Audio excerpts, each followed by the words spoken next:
Я в первую очередь хочу поблагодарить Верховный суд Кыргызской Республики за приглашение посетить и участвовать в сегодняшней конференции. Для нас действительно, мы считаем, это очень актуальная тема, потому что экологические права – это вопрос, который азербайджанское общество очень долго беспокоит, и особенно в последнее время, после освобождения наших земель от армянской оккупации, мы столкнулись с большой экологической катастрофой. И вот, как я отметил в своем выступлении, азербайджанское государство, оно обращается к международным инструментам с целью защиты прав граждан на чистую окружающую среду, да, с целью защиты их экологических прав.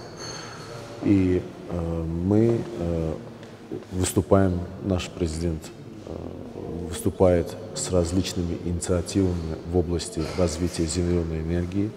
На освобожденных землях у нас строятся города и села, умные города и села, которые будут основаны и работать только на зеленой энергии. То есть это гидроэлектростанции, ветряные электростанции, солнечные электростанции и так далее. А также выступил наш президент с инициативой обеспечения Европы, то есть проведения электропровода магистрального такого из Азербайджана в Европу для обеспечения их электроэнергией. Потому что в последнее время и в Кыргызстане мы это наблюдаем, пользование электрической энергией, спрос на электрическую энергию растет значительно, потому что люди отказываются даже на бытовом уровне от бензиновых или дизельных двигателей, переходят на электромобили.